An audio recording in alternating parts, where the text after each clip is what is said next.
Imagine, if you will, that you're back in the 13th century. There's feces everywhere, the aliens have already come to build the pyramids, and a weird-looking Italian man comes up saying he can cure your blindness with his new device. But this version of Shark Tank from the 1200s is not a fantasy, it's real life. And that weird Italian man, it's Salvio Diarmati. He just invented the first eyeglasses. However, his dream invention is about to become a nightmare for billions of people throughout the next 800 years. Let's be very clear, glasses are super important. I would know. See, I'm wearing them reading this voiceover right now. And now, there are so many kinds. There's this kind, and this kind that helps block out the sun, and this kind that helps you get laid, and this kind that makes you look like you're not allowed within 500 feet of schools. There's also this kind that I guess Morpheus had to glue to his face every time he entered the Matrix. But what do most of these glasses have in common? They were designed, manufactured, and sold by the company Luxxotica, which I'm assuming they named because they're a mix of luxury and erotica? I have no idea. But ridiculous name aside, this company you've never heard of controls 80% of the eyeglass sunglasses market. In this expose, we're going to uncover Luxxotica's shady rise to power and how its Italian conglomerate engulfed the entire optical industry with cunning business practices spanning 6 decades. Strap in, this is going to be eye-opening. First, to understand Luxxotica's dominance, we need to understand how they grew so massive. Luxxotica's expansion traces back to their aggressive acquisition approach over the past 50-plus years.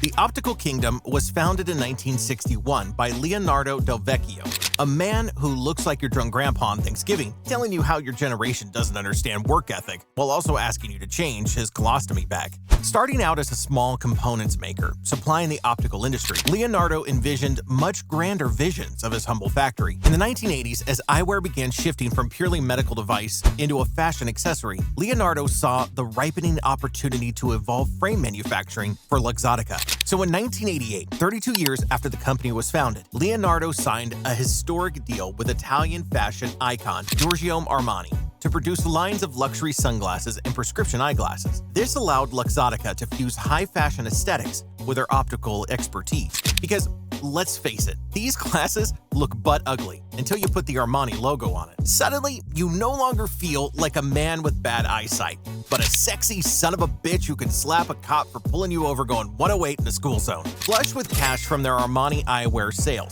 Luxxotica went on an industry acquisition spree that accelerated their dominance exponentially. Over the next 20 years, Leonardo purchased Shady Rays, Lens Crafters, Sunglass Hut, Ray-Ban, and Oakley, eventually securing control over the entire eyewear value chain. This included manufacturing, distribution, insurance providers, and retailers. In many cases, Luxxotica was able to acquire distressed companies for pennies on the dollar. For example, they purchased struggling sunglasses brand Ray-Ban in 1999 for $640 million after its parent company, Bausch & Lomb, faced financial turmoil. At the time of the purchase, Ray-Ban accounted for a 4% share of the total eyewear market. Today, that figure stands at nearly 15%, as Luxxotica rehabilitated this icon into their most lucrative brand. The power of these household names under one umbrella company cannot be overstated. Luxxotica now possessed the hottest fashion labels coveted by millions of style seekers worldwide. Style seekers like him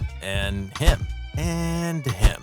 Leonardo could rapidly increase sales by aligning new eyewear designs with Ray-Ban and Oakley each year. Consumers loyal to these flagship brands gladly accepted incremental price hikes in order to flaunt the latest seasons. By centralizing control of the manufacturing supply chain, distribution channels, and retail outlets, Luxxotica put a stranglehold on the vision industry. New entrants faced immense barriers trying to replicate this self-contained ecosystem. Love 'em or hate 'em, you gotta give it to stock market Mario. Vertical integration. Now, another weapon in Luxxotica's monopoly arsenal is their vertical integration. This means Leonardo owns nearly every step across the entire glasses supply chain. Unlike other optical companies, Luxxotica handles all design, manufacturing, distribution, and retail completely in-house. Normally, third parties would cooperate on various stages required to bring frames from factory origins to store shelves. For example, a separate entity may design the initial product in Des Moines, Iowa, then outsource manufacturing to factories in China, where I'm sure child labor laws will be enforced any day now, which is the American way. way. Another company would handle importing, warehousing, and shipping frames to distributors. Finally, national chains and independent optical retailers would market and sell the final goods to eyeglass customers. Profits and influence divide across each entity, but Leonardo had been unusually crafty, consolidating control inside Luxxotica. Essentially, Junior Soprano here said, "Mamma mia!" when he saw how everyone makes money and went a different direction with the assignment. By owning the bulk of these functions outright, Leonardo keeps the lion's share of operations and profits centralized within his empire. This grants his monopoly maximum control over every aspect, including production volumes, merchandise allocation, pricing policies, and sales data analytics. It also creates immersed barriers, deterring competition from entering the optical playing field, challenging Luxxotica. Without access to their tightly guarded distribution channels and retail vendor network, new players struggle profoundly to deliver products into consumer hands. So you can think of it like this. Regular players in the eyeglasses market would be any normal female, while Luxxotica is Mel Gibson. See where I'm going with this? Even large big box retailers dare not risk delisting Luxxotica frames from their stores for fear of retaliation. Ray-Ban and Oakley are proven bestsellers optical managers rely on to drive eyewear department revenue. Smaller, disruptive brands offering high-quality frames at discount price points cannot penetrate Luxxotica's ironclad ecosystem to reach customers. For example, when a little-known rival named Oakley emerged in the 1980s, specialized in sport performance sunglasses, they faced outright rejection from optical chains carrying Luxxotica lines. And why fear this new competitor? Every dude named Chad would own a pair of Oakleys. However, the eyewear incumbent pressured retailers from allocating display space to Oakley, as that diverted sales away from Luxxotica offerings. Unable to access these crucial outlets, Oakley was constrained from scaling business.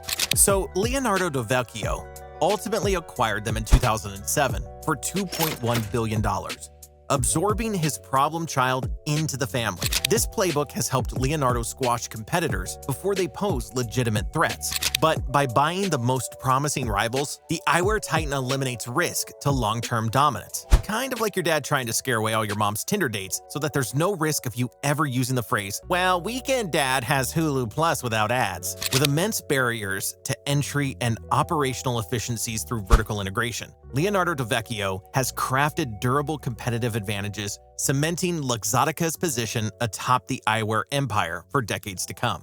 Brand domination. Now, an optical empire wouldn't be complete without owning the hottest eyewear brands in the business. We're talking household names that shape fashion trends and pulp culture. Ray-Ban, Oakley, Chanel, Prada, Armani. The list of butt-ugly frames on 80-pound models goes on. But Luxxotica lays claims over nearly 30 well-known labels that decorate faces around the globe. Having these blockbuster designer brands concentrated under one company allows Luxxotica to inflate prices astronomically. $200 for eyeglass frames? Why not? $400 for a pair of sunglasses? Americans will flock to them like a German fat kid in a creepy man's chocolate factory. Peanuts when your logo etched on every temple and lens obligates style-hungry consumers to pull out their wallets no matter the damage. And with over 7,000 retail locations worldwide giving Luxxotica brands premier positioning and ample shelf space, few affordable alternatives exist for shoppers. Big box optical chains and small independents alike must bow to the Italian eyewear overlord, leaving Luigi here to operate a captive luxury bazaar filled with glittering brands force-fed to the masses. See, Luxxotica understands the false impression of value associated with prestigious fashion labels. Slapping on a Ray-Ban logo costs a few nickels and Chinese factory worker suicides, but allows them to charge 30 times production costs. The high price tags convince shoppers they're investing in superior quality and exclusivity, two sensations major brands expertly emulate through marketing. But in reality, most frames share the same factories, materials, and construction methods regardless of brand. You're often paying for the logo, not improved product, a play American insulin makers have learned to employ. And Luxxotica will squeeze every dollar out of brand-infatuated customers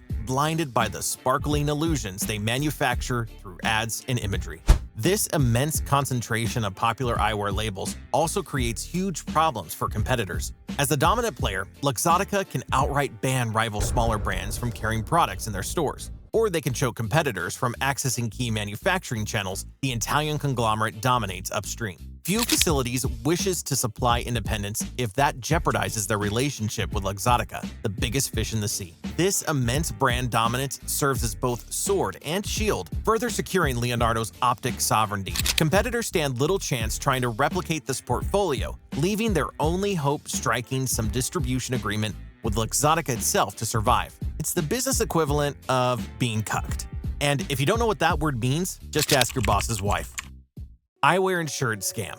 Now, behind every massive empire lies a discreet money pipeline fueling rapid expansion. Luxxotica is no different. Behind the glitzy brands and retail muscle lies the engine empowering Leonardo's quest for optical supremacy globally, a cunning insurance business called EyeMed. As the second largest vision care insurer in America, EyeMed provides coverage to over 39 million clients domestically. The subsidiary reimburses customers for prescription eye exams, vision correction procedures, glasses, and contact lenses. Conveniently, EyeMed encourages members to spend those insurance dollars on frames from parent company Luxxotica or its own brands like Ray-Ban. Kind of like Kris Jenner meeting her future ex-son-in-law at a Lakers game. You know which daughter she will show off. Sorry, Chloe. This rigged system essentially allows Leonardo to line his pockets twice. First, manufacturing the eyewear, then collecting premiums on vision policies to afford them. Man, he really is Monopoly Mario. EyeMed removes financial friction, convincing patients not to think twice before adding a few $100 frames during checkouts. See, EyeMed creates a nifty cyclic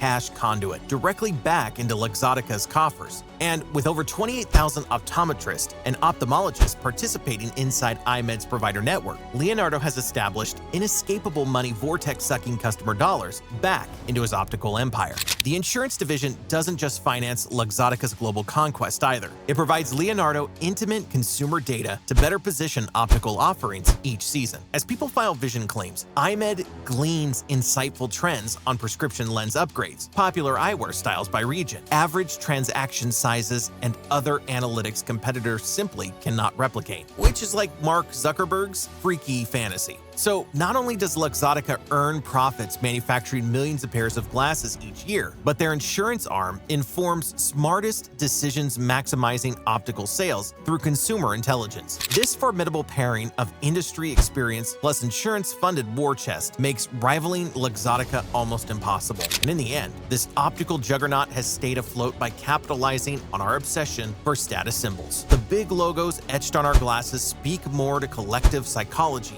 than product quality or technology. And Leonardo Del Vecchio knows this better than anyone. Why invest in innovation when you can manufacture desire? In the gadget du jour culture we live in, newness always sells. Just ask Leonardo DiCaprio's ex-girlfriends, and there you have it, the real story behind the eyewear giant Luxxotica and how one company conned its way to dominate lenses worldwide. But hopefully now, seeing 2020 on what lies behind our lenses, we can make better optical purchasing decisions aligned with value, not just vanity. So next time you're shopping for spectacles, remember the huge markup and shady insurance schemes lurking behind those fashionable frames. Consider buying glasses online from independent brands not controlled by Leonardo's empire, or just run into walls all the time. I really don't care. Let us know your thoughts on Luxxotica and the optical industry's monopolies. Have you purchased name brand eyewear before or tried cheaper alternatives? Share your stories down below. If you learned something new, hit that like button and consider subscribing for more interesting and entertaining videos like this. All right, guys, thanks for watching, and we'll catch you in the next one.